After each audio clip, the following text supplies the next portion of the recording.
Halo, Assalamualaikum warahmatullahi wabarakatuh. Perkenalkan, saya Aisyah Ida Pratiwi, NIM 1705520002. Eh, saya mahasiswi akuntansi dari Universitas Tikubang Semarang, ingin mempresentasikan tentang peran auditor internal dalam pencegahan dan pendeteksian kecurangan, guna memenuhi nilai tugas ujian tengah semester. Berikut adalah materi yang akan saya bahas, yaitu yang pertama fenomena yang berkaitan dengan kecurangan. Di dalam era globalisasi, fenomena yang masih saja terjadi hingga saat ini adalah masalah kecurangan, atau yang disebut dengan fraud, baik di negara berkembang maupun di negara maju. Salah satunya yaitu di Indonesia, yang menghadapi tantangan berkaitan dengan masalah kecurangan. Masalah lain seperti korupsi, kolusi, nepotisme, dan penggelapan lainnya juga menjadi salah satu masalah yang kompleks sehingga dalam proses verifikasi secara objektif terdokumentasi secara sistematis untuk menentukan apakah aktivitas, kejadian, kondisi, sistem informasi sesuai dengan kriteria audit, serta mengkomunikasikan hasil proses kepada klien atau pihak yang berkepentingan dalam suatu perusahaan. Di Indonesia, korupsi dibuktikan dengan adanya likuidasi. Beberapa perusahaan memanipulasi pajak dan korupsi dilakukan oleh pejabat, pemerintah maupun pihak lainnya untuk kepentingan pribadi. Korupsi membawa dampak buruk bagi perekonomian negara. Akibat dari korupsi yang dapat kita rasakannya tidak terciptanya tata pemerintahan yang baik, serta benar dan menghambat pembangunan di Indonesia.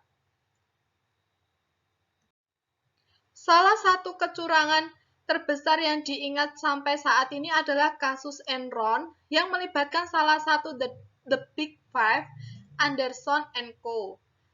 Dalam kasus tersebut, auditor bertugas untuk mengaudit perusahaan tersebut juga merupakan auditor internal perusahaan yang bersangkutan. Menurut Yuniarti 2008, dalam Yunitasari 2010, kasus kecurangan yang terjadi juga pada dua pengurus Koperasi Karyawan PT Asuransi Kredit Indonesia atau yang disebut Askrindo periode 2008 sampai 2011.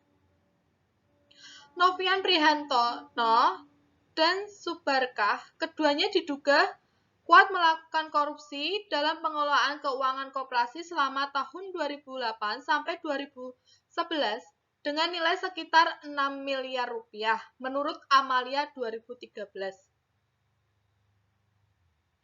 Banyak faktor yang bisa menjadi penyebab kecurangan, maka dari sisi pengguna laporan atau masyarakat harus memperhatikan apakah laporan keuangan yang mereka gunakan memang sudah diaudit dengan baik dan diaudit oleh auditor yang berkompeten, independen, dan profesional. Wilopo 2006 menjelaskan bahwa dalam menghadapi korupsi yang semakin meluas diperlukan adanya upaya pendeteksian kecurangan, penipuan, atau kejahatan kerah putih, crime wave, adalah salah satu tugas dan fungsi akuntansi. Kecurangan adalah sesuatu yang harus dijaga oleh internal auditor atau eksternal auditor agar terjadi pemeriksaan yang dilakukan secara periodik.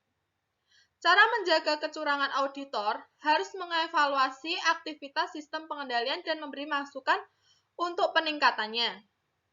Belakangan ini, perhatian auditor internal diarahkan terutama untuk mendeteksi terjadinya kesalahan dan transaksi kecurangan melalui penetapan kebijakan perusahaan.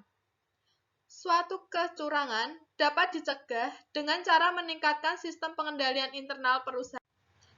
Karena pada dasarnya yang menentukan terjadinya tiga kecurangan adalah manusia itu sendiri dan sistem pengendalian dalam perusahaan tersebut. Menurut Amrizal 2004, internal auditing bertujuan untuk membantu pimpinan perusahaan atau manajemen dalam melaksanakan tanggung jawabnya dengan memberikan analisa, penilaian, saran, dan komentar mengenai kegiatan yang diaudit, serta menemukan penyimpangan baik akibat dari misstatement yang disengaja atau yang disebut dengan fraud maupun yang tidak menurut laporan 2002. Menurut laporan 2002, Report to Nation on Occupational Fraud and Abuses menyatakan bahwa aktivitas internal auditor dapat menekan 35% terjadinya fraud. Disinilah pentingnya peran seorang auditor internal dengan tugasnya untuk melakukan pendeteksian dan pencegahan terjadinya fraud pada perusahaan di mana ia bekerja. Untuk mendeteksi kecurangan auditor, auditor internal perlu mengerti dan memahami kecurangan, jenis, karakteristiknya, serta cara untuk mendeteksinya. Cara yang dapat digunakan untuk mendeteksi kecurangan antara lain dengan melihat tanda, sinyal, atau red flag, atau refleks suatu tindakan yang diduga menyebabkan atau potensial menimbulkan kecurangan. Red flag sendiri adalah kondisi yang janggal atau berbeda dari keadaan normal. Dengan kata lain, red flag merupakan petunjuk atau indikasi di mana adanya sesuatu yang tidak bisa dan memerlukan penyelidikan lebih lanjut. Meskipun timbulnya red flag tidak selalu mengindikasikan adanya kecurangan, namun red flag biasanya selalu muncul di setiap kasus kecurangan yang terjadi sehingga dapat menjadi tanda peringatan bahwa kecurangan terjadi menurut Amrizal 2004. Auditor internal adalah auditor yang digaji oleh perusahaan dan merupakan karyawan perusahaan. Sedangkan auditor eksternal yaitu seorang auditor yang merupakan pihak di luar perusahaan atau pihak eksternal. Standar yang digunakan untuk auditor internal dan auditor eksternal adalah standar akuntan publik. Keputusan yang harus diterapkan auditor adalah harus mengumpulkan banyaknya bukti-bukti pendukung yang memadai agar auditor merasa yakin unsur-unsur laporan lainnya adalah wajar dan relevan. Banyaknya bukti yang harus dikumpulkan dalam suatu pemeriksaan tertentu merupakan proses pengambilan keputusan yang didasarkan oleh pertimbangan auditor atas resiko dalam laporan keuangan tersebut. Dalam suatu pemeriksaan, jika ruang lingkup auditor dibatasi oleh perusahaan, maka auditor akan kesulitan dalam menilai kewajaran laporan keuangan, apalagi jika laporan keuangan tersebut banyak salah saji dan fraudnya. Yang kedua ada teori kecurangan atau yang disebut dengan Diamond Theory. Pada tahun 2004, muncul sebuah teori fraud yang diperkenalkan oleh Wolf dan Hermansen. Teori yang mereka temukan itu dikenal dengan fraud diamond theory. Teori fraud diamond merupakan penyempurnaan teori fraud triangle. Kecurangan fraud diamond ini ada 4 elemen, yaitu ada insentif. Insentif itu sendiri yaitu suatu dorongan yang timbul karena adanya tuntutan atau tekanan yang dihadapi oleh seseorang. Insentif dapat memicu terjadinya kecurangan seperti keserakahan yang mengakibatkan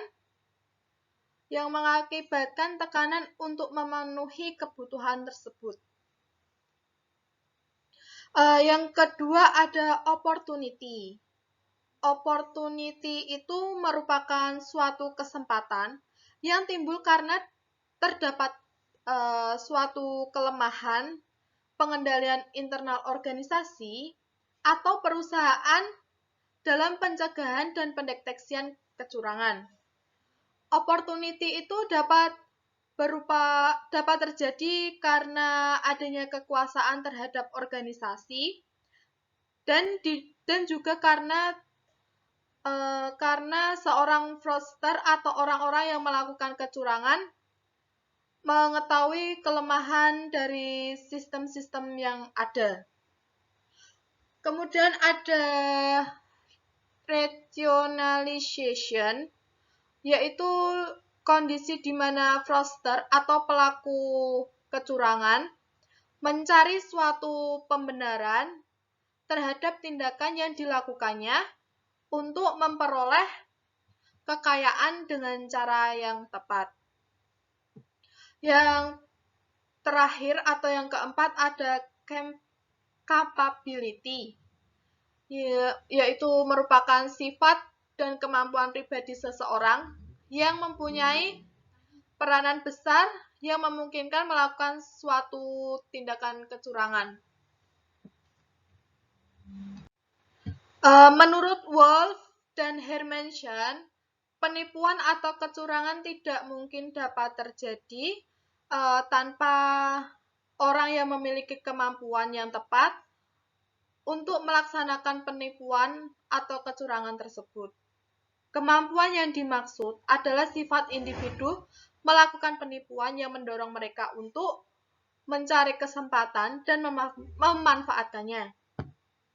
Peluang menjadi akses masuk untuk melakukan fraud. Tekanan rasionalisasi dapat menarik seseorang untuk melakukan fraud, tetapi orang tersebut harus memiliki kemampuan yang baik untuk mengenali peluang tersebut agar dapat melakukan taktik fraud dengan tepat dan mendapatkan keuntungan yang sangat maksimal. Kemudian yang ketiga, materi yang ketiga, ada komponen pengendalian internal. Committee of Sponsoring Organization of the Tradeway Commission atau yang disebut dengan COSO mengidentifikasikan 5 komponen pengendalian internal yang meliputi. Yang pertama ada lingkungan pengendalian atau yang disebut dengan control environment. Lingkungan pengendalian itu merupakan dasar dari semua komponen pengendalian intern atau internal lainnya yang membuat organisasi menjadi lebih disiplin dan terstruktur. Lingkungan pengendalian ini mencakup suasana organisasi dan sikap manajemen serta karyawan terhadap pentingnya pengendalian yang ada dalam organisasi. Kemudian komponen yang kedua ada penilaian resiko atau yang disebut dengan risk assessment, yaitu identifikasi, analisis, dan pengelolaan resiko suatu organisasi. Suatu resiko yang telah diidentifikasikan dapat dianalisis sehingga dapat diperkirakan tindakan yang dapat meminimalisirnya. Kemudian komponen yang ketiga ada prosedur pengendalian atau control activities, yaitu prosedur pengendalian adalah kebijakan atau prosedur yang dibuat untuk memastikan tercapainya tujuan perusahaan dan mencegah terjadinya kecurangan. Kemudian komponen yang keempat ada kecurangan atau yang disebut dengan monitoring. Itu merupakan pengawasan proses untuk menilai kualitas kinerja pengendalian intern suatu organisasi. Pengawasan itu dilakukan untuk menemukan kekurangan serta meningkatkan efektivitas pengendalian internal. Kemudian yang kelima ada informasi dan komunikasi. Informasi itu diperlukan dari pihak luar perusahaan. Manajemen dapat menggunakan informasi ini untuk menilai standar eksternal. Komunikasi melibatkan penyediaan suatu pemahaman yang jelas mengenai peran dan tanggung jawab individu yang berhubungan dengan pengendalian internal atas pelaporan keuangan.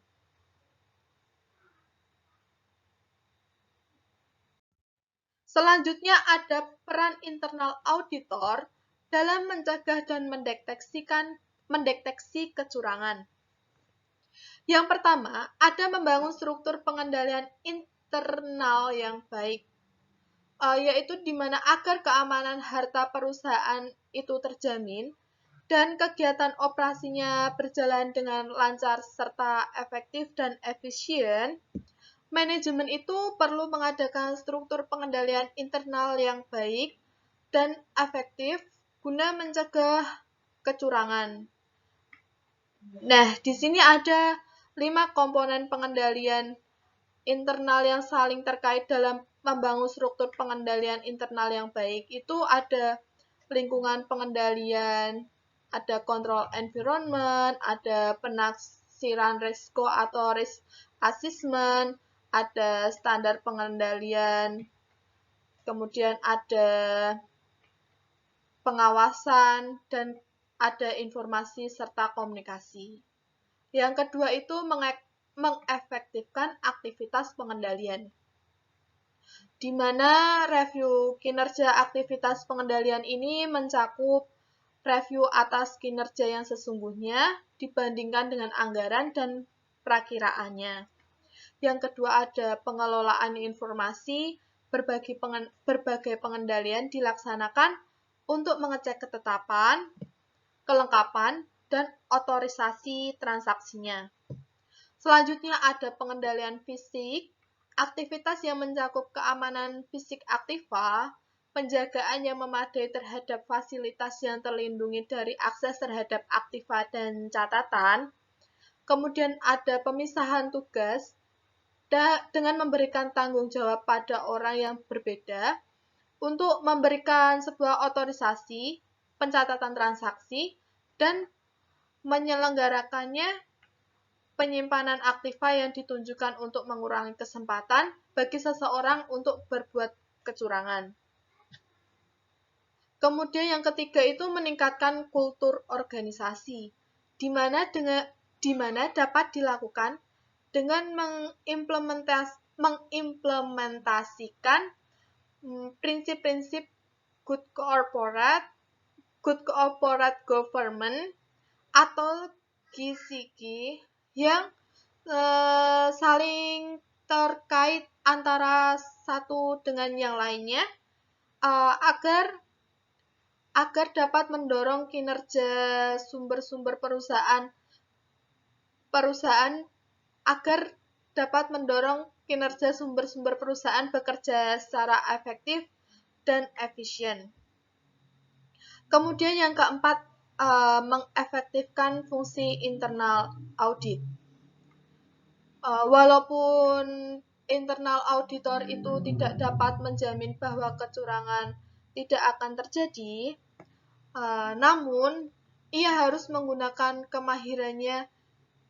kemahiran jabatannya, sehingga diharapkan mampu untuk mendeteksikan terjadinya kecurangan dan dapat memberikan saran-saran yang bermanfaat kepada manajemen untuk mencegah terjadinya kecurangan.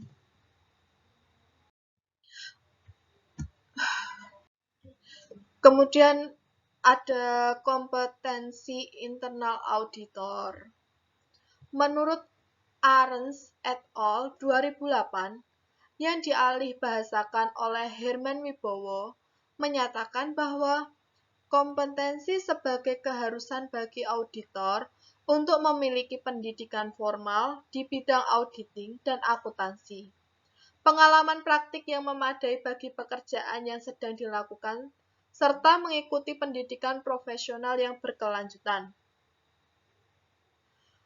Di dalam kompetensi internal auditor ini, ada 5 karakteristik yang membentuk kompetensi, yakni Ada yang pertama, ada pengetahuan. Faktor pengetahuan itu meliputi masalah teknis, administratif, proses kemanusiaan, dan sistem. Yang kedua ada keterampilan, di mana keterampilan itu merujuk pada kemampuan seseorang untuk melakukan suatu kegiatan. Kemudian yang ketiga ada konsep diri dan nilai-nilai, di mana sikap, nilai-nilai, dan citra diri seseorang, seperti kepercayaan seseorang, bahwa dia bisa berhasil dalam suatu situasi apapun. Yang keempat ada karakteristik pribadi, di mana karakteristik fisik dan konsistensi tanggapan terhadap situasi atau informasi seperti pengendalian diri dan kemampuan untuk tetap tenang di bawah tekanan. Kemudian yang kelima itu ada motif, yaitu merupakan suatu emosi, hasrat, kebutuhan psikologis, atau dorongan-dorongan yang memicu sebuah tindakan. Berdasarkan definisi di atas, kompetensi itu dapat disimpulkan sebagai segala sesuatu yang dimiliki oleh seseorang, berupa pengetahuan, keterampilan, dan pengalaman, serta faktor-faktor internal individu lainnya, untuk dapat mengerjakan sesuatu pekerjaan. Komponen kompetensi internal auditor yang tidak terpisahkan menurut Mulyadi 2009 itu ada pendidikan dan pengalaman. Kompetensi itu diperoleh melalui pendidikan dan pengalaman. Anggota seyogianya tidak menggambarkan dirinya memiliki keahlian atau pengalaman yang tidak mereka punyai. Dalam semua penugasan dan dalam semua tanggung jawabnya, setiap anggota harus melakukan upaya untuk mencapai tingkatan kompetensi yang akan meyakinkan bahwa kualitas jasa yang diberikan untuk memenuhi tingkat profesionalisme yang tinggi seperti disyaratkannya oleh prinsip etika. Pemerintah mensyaratkan pengalaman kerja sekurang-kurangnya 3 tahun sebagai akuntan dengan reputasi yang baik di bidang audit bagi akuntan yang ingin memperoleh izin praktik dalam profesi akuntan publik. Itu menurut Mulyadi 2009.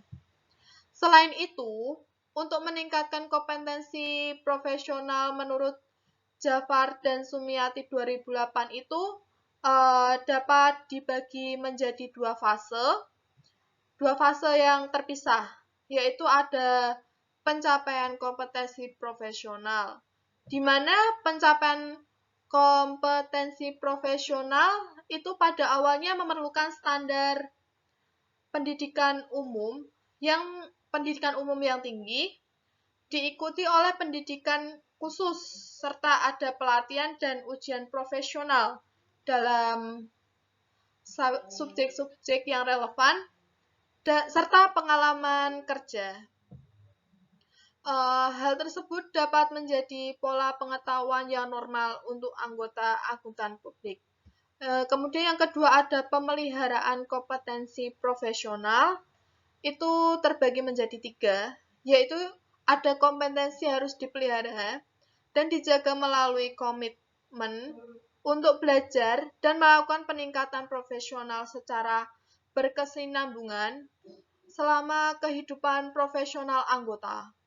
Kemudian yang kedua ada pemeliharaan kompetensi profesional itu memerlukan kesadaran untuk terus mengikuti perkembangan profesi akuntansi, termasuk di antaranya adalah pernyataan-pernyataan akuntansi, auditing, dan peraturan lainnya, baik nasional maupun internasional yang sangat relevan.